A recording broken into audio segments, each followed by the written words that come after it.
Hey, what's up everybody? My name is Chris, and this is the MCU Field Guide. Today we're talking about The Avengers. This is the 6th film in the MCU and the final film of Phase 1. Directed by Joss Whedon, it assembles the most disparate superheroes from around the Marvel Cinematic Universe for an epic team-up that has become a fan favorite, which very much includes me, by the way, judging from this actual Facebook post of mine from May 2012. Beyond the action and the special effects, The Avengers has a deeper meaning that explores a lot of themes like loyalty, responsibility, and the role of humanity in a world increasingly becoming kind of crazy, which all feels very relevant.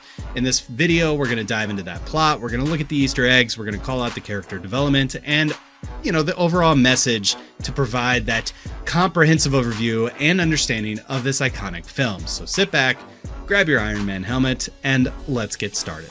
Kneel. Not today.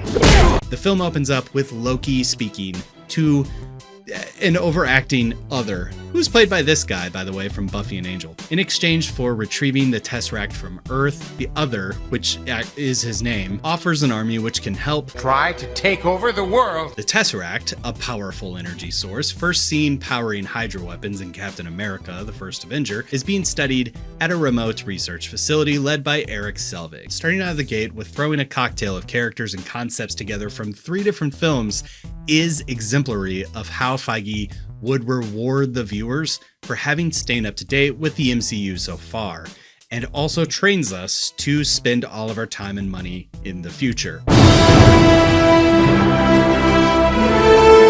Thor's adopted brother Loki arrives on the scene, steals the Tesseract right along with the hearts of Selvig and Barton, causing chaos and destruction in the process. As the first action of this massive crossover superhero flick, it is a car scene. With the cube in the hands of the enemy, we get this fantastic title sequence. From here, we get a really neat sequence of hero introductions. First, S.H.I.E.L.D. calls Natasha out of the field with a scene that has Joss Whedon's fingerprints all over it. The Black Widow is tasked with bringing in the Hulk, and honestly, the dialogue in this scene is just fantastic.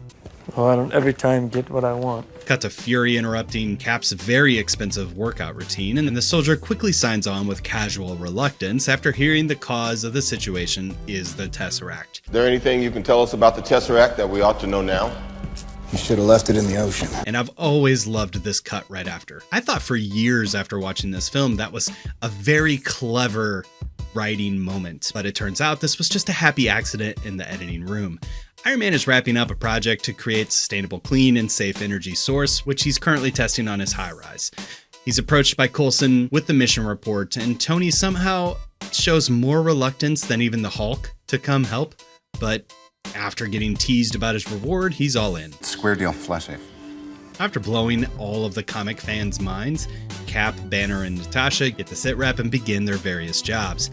Banner's doing science-y tech things, and Cap and Natasha are responding to a Loki sighting. And this scene reads a little cringe, but that's just Whedon being Whedon. It's an intentional way of showing Captain America is not bogged down by the modern cynicism of our world, and he just boldly reads from the good guy playbook. While Cap's holding his own against the trickster god, Iron Man shows up and puts an end to the fight right away, maybe a little too easy. On their way back in the Quinjet, they're interrupted by the God of Thunder. The Knot siblings discuss their woes using very Shakespearean language, all the while Odin's crows are watching in the distance.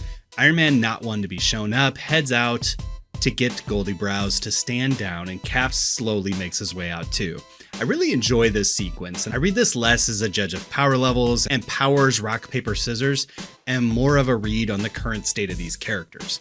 Thor's attempting to either reach his brother's humanity or get him to change, or just throw him in an Asgardian prison cell. He's aware of S.H.I.E.L.D.'s presence on Midgard already. He knows that these aren't the bad guys who are just assisting Loki, so he has no desire to kill any of these people, but he's also very emotionally distraught and still kind of a baby. His emotions are slowly getting the best of him throughout this sequence. The attacks he throws at Iron Man, for example, slowly amp up until he realizes how strong his opponent is and how much of a punch he can take.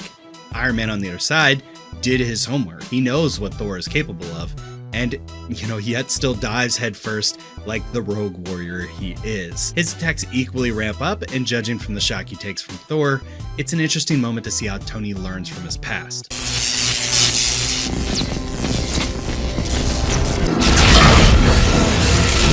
Power at 400% capacity. And just like that, Cap arrives and he's like, hey guys, let's stop. Now with all the heroes assembled on the Helicarrier, we also get a very Joss Whedon shot implying that everything is about to go horribly wrong. The characters discuss S.H.I.E.L.D.'s intentions, Loki's intentions, and then it continues to amp up along with everyone else's intentions. S.H.I.E.L.D. decided to weaponize the Tesseract energy, which immediately triggers Cap for obvious reasons. Throughout the argument, the camera slowly pans in on the staff, suggesting that the scepter is somehow corrupting these characters, which is not a concept really explored too much further, but this does turn out to be holding the Mind Stone, so I guess it does make sense.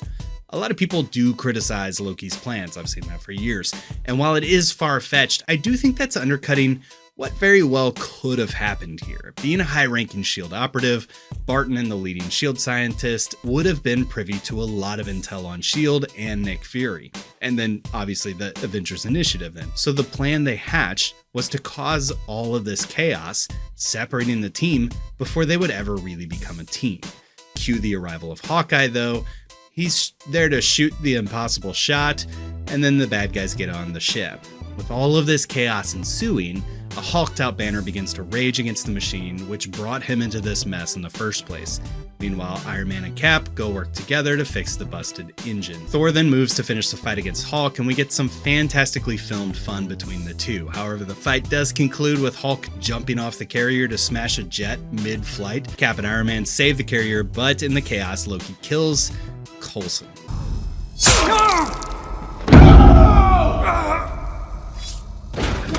It feels like this was a blow to the team that they needed to, get the whole Avengers thing going. I feel like it was more of a blow to the audience, as we've spent more time with Agent Coulson than any one of the Avengers. So it really works on both of those levels. I hate it for what it made me feel, but I loved the writing decision. In the chaos, Loki was able to trick Thor into the glass cage meant for the Hulk, and it was jettisoned from the floating fortress. So the bad guys escape, and Fury gives this one last-ditch effort to make the remaining members of the initiative unite, which very much gives me the same vibe from this scene. You can never pull together as one and revenge us. That is why you suck. This is egregious! They needed the push. Nonetheless, Tony figures out where the big showdown will be, and the remaining Avengers make their way for Stark Tower. Thor landing in a field somewhere seems to question if he maybe got too carried away with this fight with the Hulk, or maybe even his failures with Loki in general, and maybe he's wondering if he's unworthy. But he's all good. No big deal. Hulk, on the other hand, lands somewhere, and this guy asks if he's an alien. From outer space, an alien. No. Which is a little bit of an Easter egg. Iron Man decides to risk heading to the tower directly in order to swap suits that got damaged pretty badly when he was tumbling around that spinny thing. And we get this fantastically designed Old West vibe to the Loki Stark showdown. I love this scene. Their dialogue in this sequence is so charged, and it's fantastic. There's something about the cockiness of both of these characters. Loki, who's projecting so hard he could be a shadow puppet, and Tony, whose confidence is beginning to take a very Captain America vibe to it, and that his approach has a hint of humility involved. I have an army. We have a Hulk. Loki goes to mind meld Iron Man, but for some reason the scepter doesn't work. I've already talked about how the MCU tends to forget that Tony does have a heart, but questionable lore aside, it does make for an excellent setup for drama, but then it undercuts it with a joke. Very Joss Whedon-ish. All of it has this looming danger involved. This scene is fantastic, and as the final piece of setup for the climatic battle, it really pays off. On to that battle. The main shtick is that Loki's trying to open up the portal to the awaiting army the other has promised, and then he does so, and with that, a ton of NPCs enter the playing field.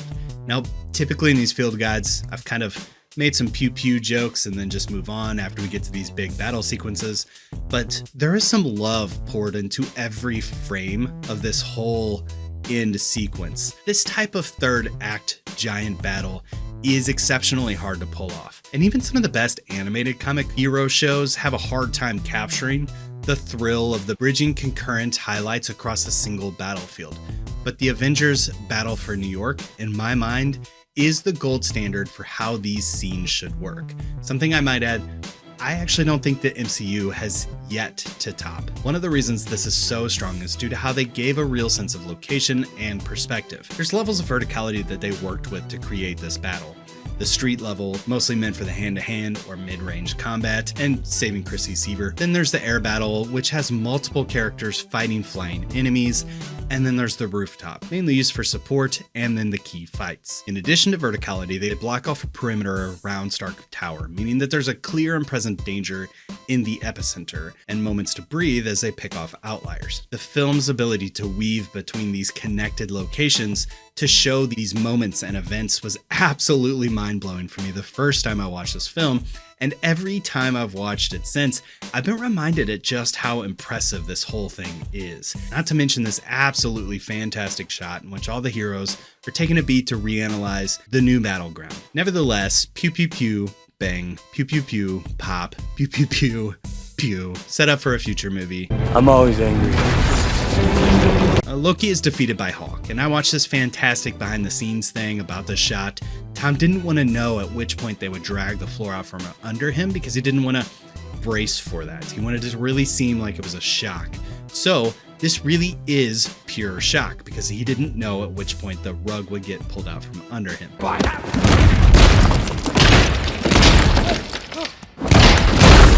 Using the scepter, they close the portal, all the danger is done, and the heroes go their own way to kick off phase 2 of the MCU. Now, the Avengers film has a lot of themes, including teamwork making the dream work, and unity in the face of adversity, all of which create a foundation of depth. But I want to talk about one which particularly stood out to me upon this rewatch.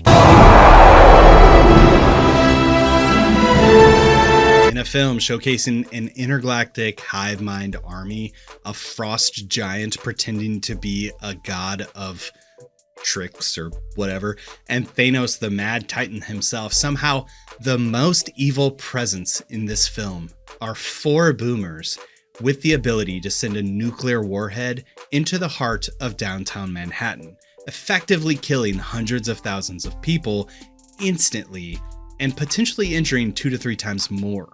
According to my incognito Google searches at least. Avengers Field Guide brought to you by a VPN. Either way, Avengers is taking its shot at commenting at the dangers of absolute power. Power is what drives Loki, as Thor pretty well sums up. So you take the world I love as recompense for your imagined slights. Loki's driven by his daddy issues, which cause him to constantly reach for higher and higher status. I remember watching this film and thinking, he's so short-sighted. Loki wants to rule to what end? It really just, he wants to govern 8 billion people, like settling trade disputes and installing local governing bodies. Like, it seems really short-sighted is all I'm saying. It was my one criticism for this film. So when I saw Luke Wilson's brother questioning Loki on the same topic, it kind of blew my mind. Why does someone with so much range just want to rule? But I don't think this is a fault in the writing of the film. People with power expedite their actions with little to no thought towards their end game. Something I very much think Iron Man was hitting on. There's no throne. There is no version of this where you come out on top. While Hawkeye was still under a spell for the majority of this film, it seemed that Loki's mind control represents how dangerous it is to fall prey to demagogues, delivering empty promises wrapped in captivating, heartstring-pulling words. We didn't even tease a comic-accurate depiction of Thanos' motivations. To challenge them is to court death. Meaning that Thanos was puppeting Loki around just to get some from Lady Death. It all seems to be commentary on the motives of those with power.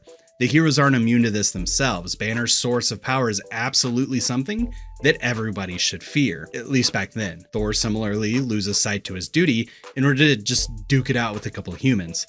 Rock, paper, scissors of power seems to imply the idea that these guys will keep each other in check. The villain's motives are petty and self-defeating in one way or the other, but the film then goes out of its way to invoke the real danger for Earth during phase 1 and phase 2 of the MCU. And that's humans who have the unchecked power. The ability to fire a nuclear warhead into the heart of Manhattan running on extremely little intel, and nary a jet scramble just to even aid in the fight. They just like turn the keys to send this guy off. Just go just go do it. Which, by the way, is a weird thing that the Helicarrier just happens to have several nuclear weapons on board. It feels like that thing shouldn't be flying anywhere around New York City. And also weird that this pilot just hitches it up himself and takes off. I don't know. It feels like there should be some more steps, you know, to carry out this war crime. That's all I'm saying. But I actually think that's the point. There might be a good reason for the weapon to exist, but the responsibility always falls onto those who hold the trigger. Remind me again how you made your fortune, Stark. Tony's reaction here, by the way, is proof of his full circle on the topic. We had to come up A with nuclear deterrent, because that always calms everything right down. Which takes a big step in Tony's arc that gets elaborated on in the next film. All of this is made even more interesting with the future revelation that Hydra very much has infiltrated half of S.H.I.E.L.D. That layer of knowledge accentuates the amount of danger the world was actually in here, with Tesseract-powered weapons and absolute power unchecked. It seems like then Avengers' deeper meaning is, whether you're in power, striving for power, dreaming of power, or powerless, the Avengers says to check yourself before you wreck yourself. A deeper meaning that Joss Whedon should have listened to himself. But that's all I've got to say about Avengers. Thanks so much for watching, and we'll see you next time.